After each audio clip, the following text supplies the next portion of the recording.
Welcome to the Better Relationships, Better Work webcast, where we explore how to make work better through the power of relationship. My name's Jason Lauritsen.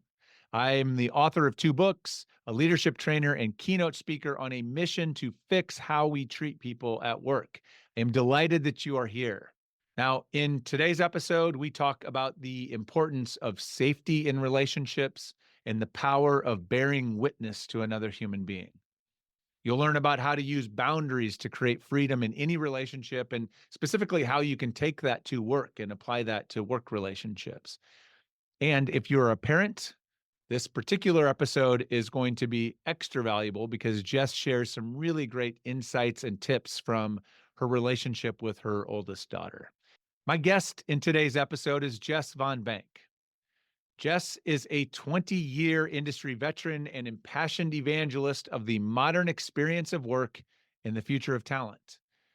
She is the global leader of HR transformation and technology advisory for Mercer, and she's the leader of their Now of Work community, which is something you're going to hear more about in the episode. Jess is also the president of Diverse Daisies, a nonprofit to enrich and empower girls. She lives in Minneapolis, Minnesota, where she's raising her three daughters. You can learn more about Jess and how to connect with her in the episode description. It was an awesome conversation, and I hope you learn as much from it as I did. Here's Jess Von Bank. Jess, thank you for making time to join me to mine your relationships for a little bit of insight. I appreciate it. This is going to be fun. This is the meeting I was most looking forward to this week. It's a little different than all the rest of my meetings.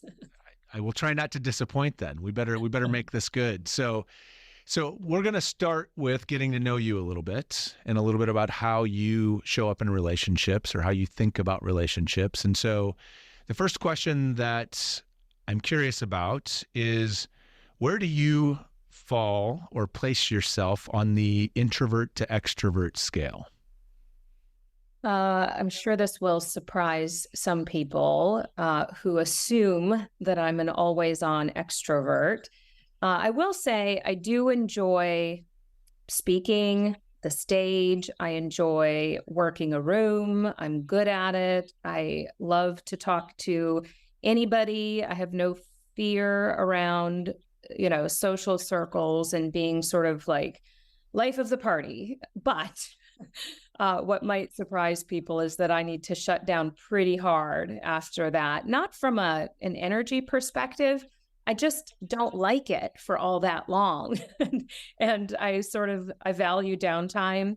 I value being alone. I value privacy more than people probably know. So I don't know what that means. I guess introverted, extrovert, but I enjoy both things equally. Let's say that. I think, as I'm asking this question of folks as we're having conversations, I'm learning that there's a lot more to this. I think people are starting to think of this in a very different way. It's less one or the other, and that there's some blending of it. I think there's the one really interesting thing is what you just hinted at is there's this sort of, I think, performative extroversion that many of us, especially that are in, whether we're entrepreneurs or we're in sort of a business that's facing the world or work that's facing the world, and you have to be out there and you have to have your brand out there and build relationships. And you can be an introvert that learns the skill of performative extroversion, I think. Yes. And that's a really interesting thing. And it's not performative in a bad way. It's performative in sort of a skillful way. So I appreciate you unpacking that a little bit. And I'm curious, when you talk about that like you can do the relationship piece and be out there and connect, but then you need this downtime. How does that impact your one-on-one relationships with people? How does that show up in the more personal relationships you have with people?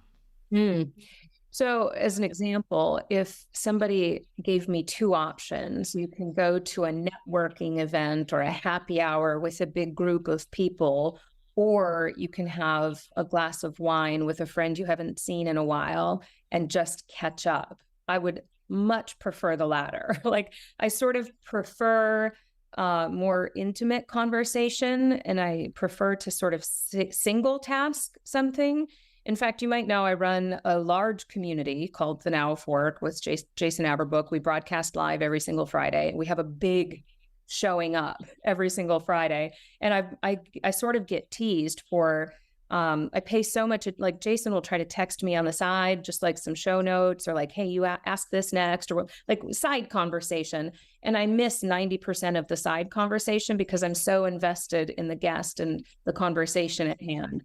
That's what I prefer. I'm not good at sort of like spreading my attention. I don't enjoy spreading my attention super thin. I kind of enjoy deep diving. And that's probably true of my relationships too. I think select few important, intimate relationships are so much more valuable and enjoyable for me than trying to be, everything to everyone. I kind of wish we could dive deep on this because there's so many layers to what you just said, but unfortunately not. That's a different podcast, different conversation, I guess. So, but I do want to, let's dig into then a little bit of these closer relationships. What would you say is the quality that you value most in a close friend? Hmm. Oh, so trust and safety come to mind, and I know where we're going to go. I'm like resisting the temptation of going down all the rabbit holes I know we probably should go down, but I think it's true across the board, personal, professional, every type of relationship. I think trust and a sense of safety, and I can expand on safety in a bit. For sure. Number one, absolutely. And that's also sort of the most important thing to me when I think about raising my kids is establishing an environment and a relationship bar that establishes those things first, everything else second. So I suspect these might be interrelated then.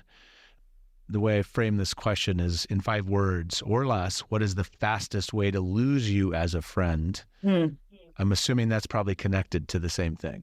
It is. I mean, I read the kind of the format of the conversation in advance, and I knew you would ask me this, and it's to knowingly betray trust. And I say knowingly because we make mistakes, accidents happen. We don't realize what's important or valuable to somebody, and we do something that sort of slips up.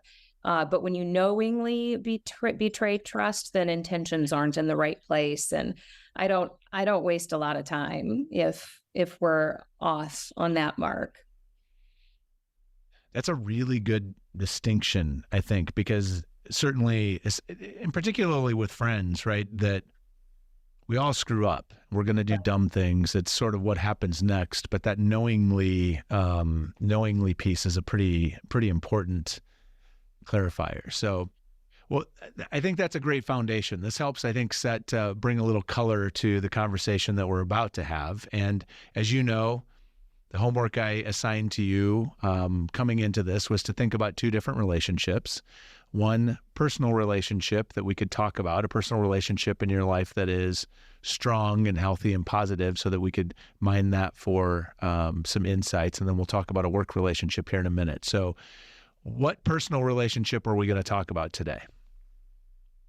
Anybody who knows me at all knows that I am all about raising girls. In fact, I think I was put on this planet to raise girls, and I was given 3 of them of my own, but I don't even stop there. I think I should help elevate all girls, and I do. But the example that came to mind is the relationship I have with one of my daughters, my oldest. Her name is Ainsley. She's 14, soon to be 15. And it's a relationship I work a lot on. And I'm just using that example because there's a lot of work going into it right now because she's the oldest. So we're sort of blazing the trails, I think, for the younger 2 coming up behind her. They'll all be treated with this sort of, intent and care and purpose. But she's the first one. So we're sort of doing the most work together when we establish what the mother-daughter relationship we want to have looks like and feels like and why it's so important to us. So that's the one, honestly, was the first one that came to mind when I understood this conversation. I love this. So let's talk about that. So I guess so let's start this. What kind of relationship are you trying to create with your daughter? So the natural relationship, of course, is the fact that I'm her parent and I'm her same gender parent. I'm her mother. And so, and she grows up in two households. I don't think much would be different, honestly, if both of her parents were in the same household. I think I would still parent the same way that I do. I probably have a little bit more, sort of freedom to nothing is questions in my house, and I do what I want, and how she sort of lives and experiences the other household is sort of like, but we're very much joined from a co-parenting standpoint around certain foundational things. But other than that, like my house probably feels very different than the other house and that kind of thing. And so I take very seriously the role of a parent in all of the obvious ways, but I also don't want to do all the obvious things because I'm trying to raise future humans and women um, who aren't satisfied with the world that we're growing up in, that they're coming up into.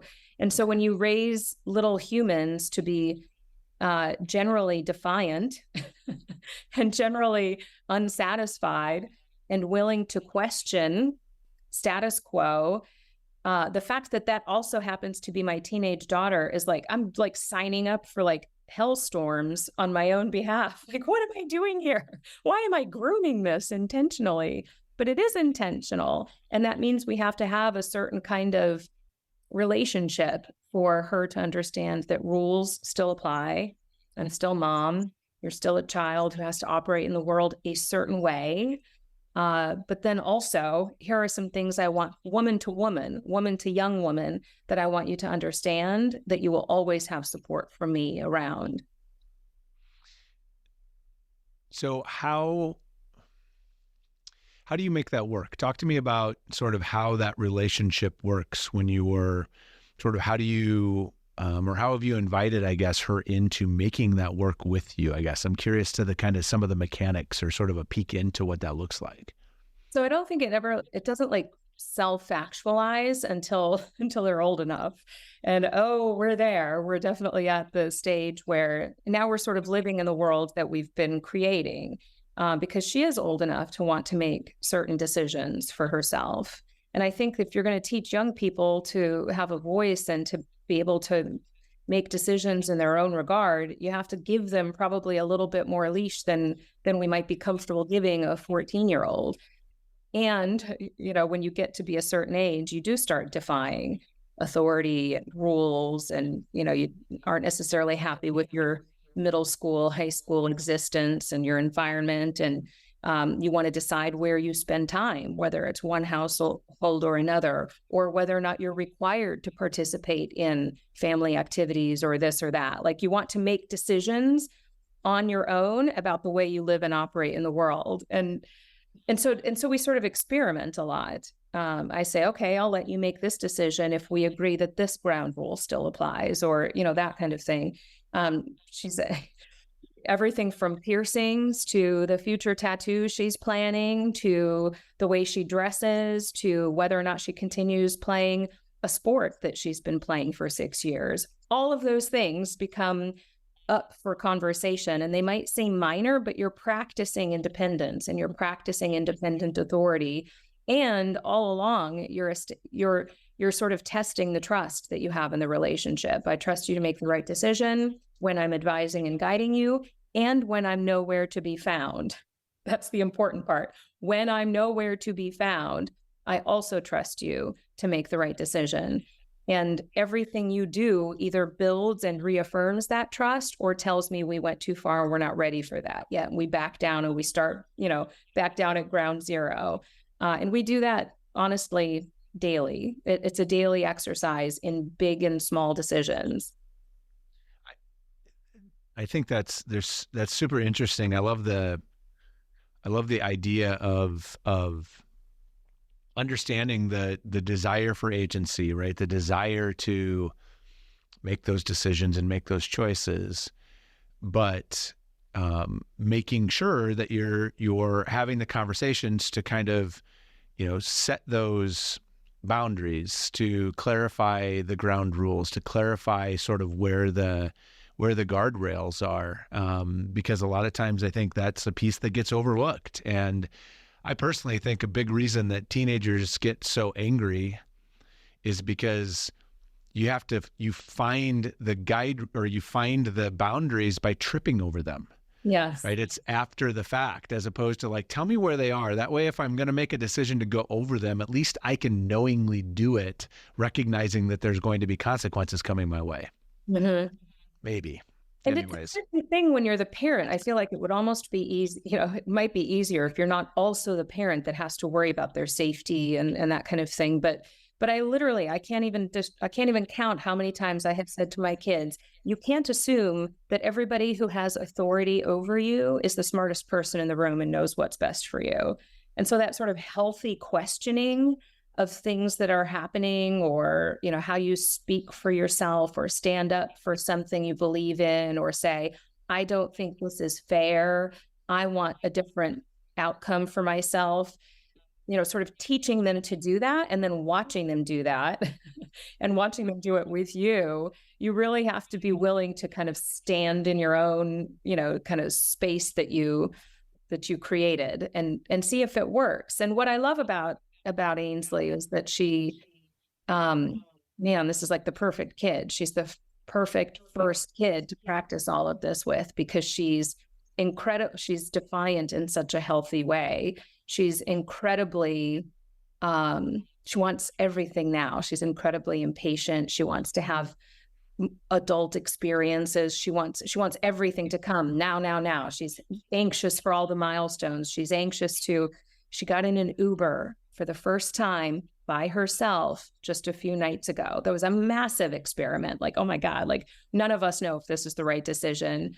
But like she's been asking for it for months. I want to go somewhere on my own. And that feels very adult to her. And so we just sort of agree to experiment together. But it's tough when you're also the parent, like, this does not feel like a good idea, letting her Uber to a varsity basketball game 20 miles away. Like, what? Oh, okay. I guess we're doing this. It's a wild experiment, but she's the perfect one because she's pushing everything that she can possibly push on. Everything is up for conversation, is up for grabs. I teach my kids to debate well and to ask for more. And my goodness, she does it with me. That's why trust is a super important foundation for us to work from. Yeah, because if you without the trust, then that would break down pretty easily, right? If you have the trust, then when you say, okay, this is one that I can't give you. Yes. She knows, right? She knows, like, okay, you're not just messing with me or just, whatever. Like, okay, I get it. Doesn't mean that I'm going to like it. I might still be angry and storm away, but at least I know that we have that trust there. I trust you're looking out for my best interest. This webcast is sponsored by my longtime friends at Inspiring Workplaces. Now, if you are someone who's working to create an engaging and inspiring workplace for your employees, and of course you are, that's why you're here, then listen up. Inspiring Workplaces is a global community of tens of thousands of HR and employee experience professionals that you can join for free. As a member, you will gain access to thousands of articles and videos and podcasts and events that will help you change the world by changing the world of work. They are also home to the Inspiring Workplaces Awards that recognize the best workplaces in the world. You can learn about the application process at their website. So please go visit inspiring-workplaces.com to learn more and to join the community. That's inspiring-workplaces.com. If you could distill down to, is there a kind of a lesson that you could call out of this, or an insight out of kind of this, managing this relationship and how you're cultivating this? Because as you were talking, it literally was echoing in my ears kind of some of the ways that I hear, managers and leaders talking about their young employees. And they're not necessarily showing up for them in the same way you're showing up for your daughter. And so I think there's something really powerful about what we can learn here. So what would you distill for us in terms of a lesson? I mean, I wrote a couple things down already, but I'm curious what comes to mind for you. So we're better at this now than we were when I could see she was going to be the one. Like, this is going to be the one to test me, test everything, but that's perfect. This is what I wanted in raising young, strong, healthy, self-conscious, self-aware girls with confidence and boldness. Like, this is kind of what I wanted. And wouldn't you know, she's going to be the perfect one to sort of test this. And we weren't good at it at first. Honestly, she can be super assertive to the point of aggression, to the point of, she doesn't back down even when she knows game's over. It's like, you lost or you won, like, recognize where we're at and like time to back down. Like, she was not good at that at first. And we literally had to figure out, we waged battles, like I would toe to toe, like showdown. And it was exhausting. We were like literally exhausting each other, figuring out where those boundaries were or how we wanted to operate. And we figured out a de-escalation technique. I literally told her, we need to figure out de-escalation for ourselves, or this is never going to go well. She didn't know what that word meant. I mean, this was probably 4 years ago. She was younger, I had to explain to her what de-escalation actually meant. And we started this funny, like literally funny, like rather hilarious thing where when we reached that point, either one of us would like drop dead on the floor. Like, you would literally play dead. You would just like drop dead in like a sack of potatoes on the floor, and you would lay there playing dead. And the other one would like, almost literally be poking you like, what? You have to keep arguing with me. And no, you just play dead. And it was hilarious because we took it so literally. And that meant, I'm tapping out. I'm going to be the one to call it right now. It means the conversation is over and should be over, or we've reached a point where I can't participate in this conversation in the way that I want to. And we need to like back off and come back at this and re-engage when, like, after the steam is let out of the kettle a little bit. And it actually became so hilarious that we did it. We would usually end up laughing and sort of forgetting what we were even talking about or fighting about. But that was important because we had to recognize and start respecting each other's boundaries, not just her for me. Like, mom's always right. That's not necessarily a healthy thing, to think that somebody's always right, always has power over you. That doesn't feel good. So it had to go the other way too, that sometimes it's me respecting her boundaries or respecting that she's not feeling seen, heard, validated, respected in the moment. And parental authority just adds to that. It just fuels that feeling of helplessness. And so you kind of have to like figure out how, where those boundaries exist and how you're going to recognize and respect that for each other. That was a huge lesson for us. We don't even need to do that as much anymore. But I think about that in the relationships we have where there is authority and influence and maybe not enough of a feeling of agency over oneself. And there is command and control in a lot of the relationships we experience in the workplace. And what do you do about that when somebody does have the ability to say or do or execute something that has direct impact on you, and you get nothing to say about it? You don't get to play dead. Like, you just have to grin and bear it. That doesn't feel good either. And I guess it kind of makes me more conscientious about that. Although I would say that I think there probably are a lot of people in their work relationship that when that happens to them, they do play dead at their job. Yeah, I guess just show up and quit. Like, I'm done. That's how you want to play it? Fine. I'll still be here, but I ain't giving you any more than I absolutely have to. So I think that probably happens more than we think. It's just not explicit. It's not a de-escalation technique. It is a passive aggressive response technique, right? Trying to claim power. So interesting. That is awesome. Thank you for sharing that. So many lessons in there. We'll come back to that in a second. But I do want to take a moment to touch on this second relationship, on a work relationship that you feel has had really significant positive impact on you, and learn a little bit from that as well. So can you tell us a little bit about what relationship you formed through work that we can talk about? Yeah, I think It's the relationship that people ask me a lot about, to be honest. And it's the one I have with Jason Averbook. I've worked with him for, I guess it's more than 6 years now. About a year into the inception of Leap Gen, he asked me to come aboard and help build our brand and community and thought leadership and point of view in the market, help, kind of continue to scale a vendor services practice we had as part of Leap Gen. And so I came aboard in a building role, right?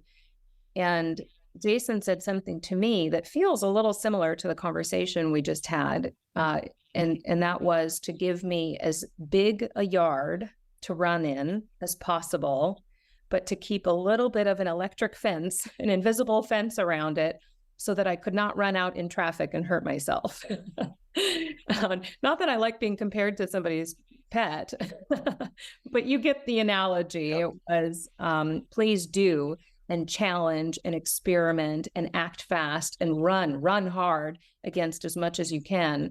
And I'm going to let you, and my job is to give you that much wide berth and to create that space for you, but also to make sure that, that we don't screw up too badly to the point of no return. And that was a very successful way to start our relationship. It has served us well. But even more than that, and even though I guess I haven't been, I've been his direct, I guess, at points along the way. But he'd be the first to correct me or anyone if I ever said I work for him. I always worked with him. That was always a correction and a point of distinction he makes about anybody who works under him in a hierarchical sort of way. Nobody works under him. Everybody works alongside and with him. And I think that's a really important leadership move to make. The reason people ask me about our relationship so often is because we do a lot of thought leadership and collaboration and speaking. We're very much present in the industry we work in a sort of thought leadership, co-branded sort of way, if you will. And that includes how we lead a global community, a peer community of people who work in and around the HR space. And people see us lead that community alongside each other in kind of a facilitation sort of way. We talk to each other, but it's in the way of leading conversation in a community. And we talk about a lot of stuff.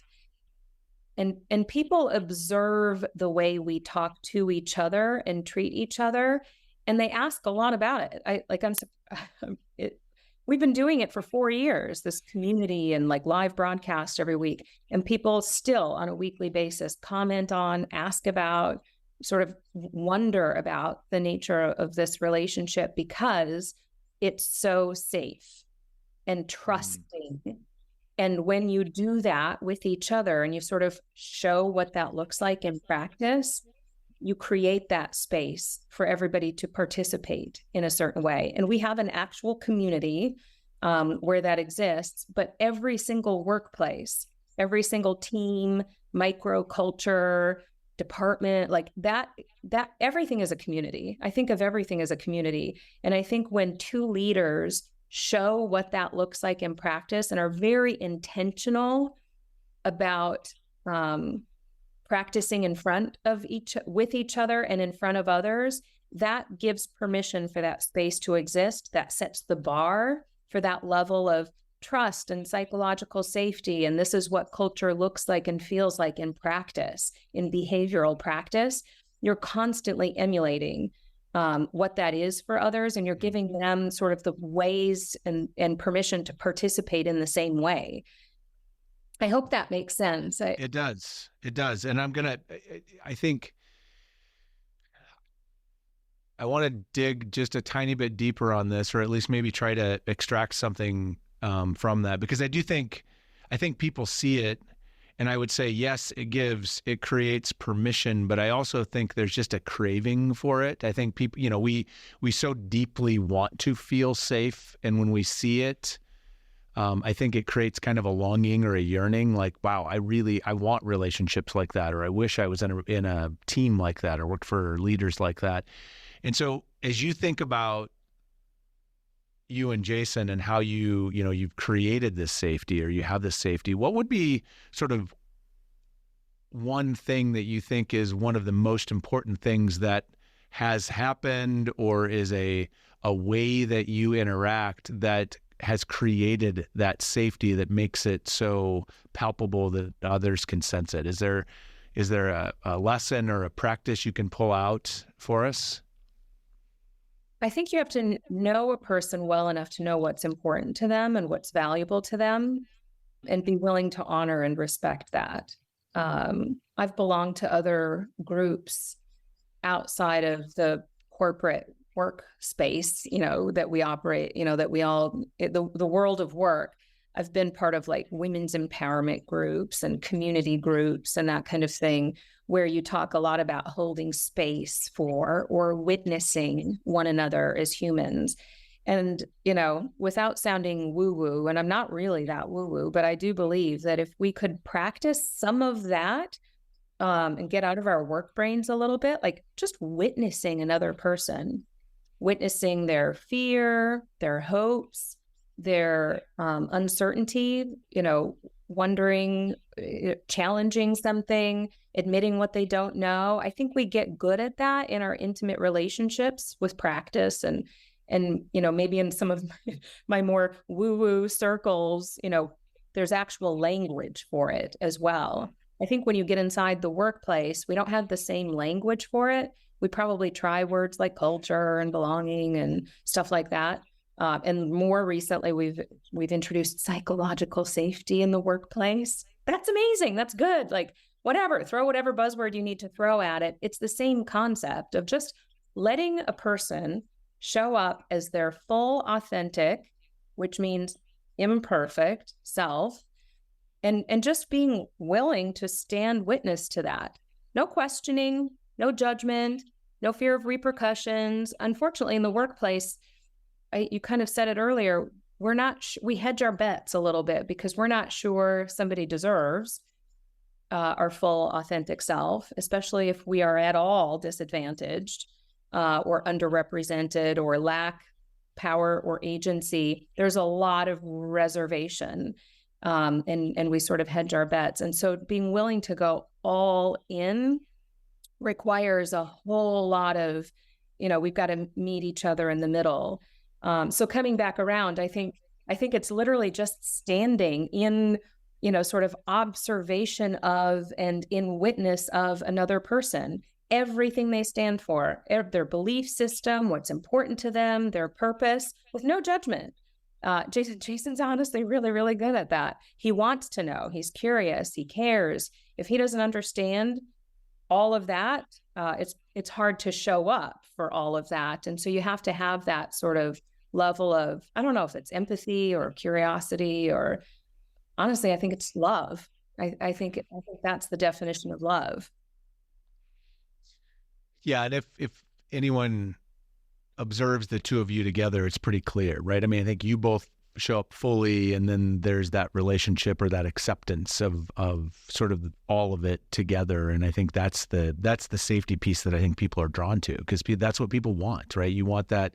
And sadly, I think probably you get asked about it a lot, because if we're honest, I think a lot of people struggle to find that even in their marriages or in their friendships with others. And so it's like when you see it, you're like, tell me how to do this. So thank you for giving us a peek into that. We could probably do a whole series about that, Jess, but we need to land this plane. We need to bring this home. And so, my passion in getting into this is, what can we learn from these personal relationships that we can now pull back into how to make work better, how to make the work relationship better for people? And so I want to go back to the list of things. There was a whole list of things that I wrote down in terms of lessons from your relationship with Ainsley. There's things like encourage experiments. It's like everything starts with trust. You have to build trust first. But one of the things that really stuck for me was this, how to, the relationship you have with her, that where you're creating or encouraging agency or taking agency, but you're sort of balancing that up against a clarity of boundaries, Mm. ground rules, whatever that is. And then you said the same thing with Jason, that was kind of where your relationship started was, I want you to take tons of chances, go crazy, like do great work.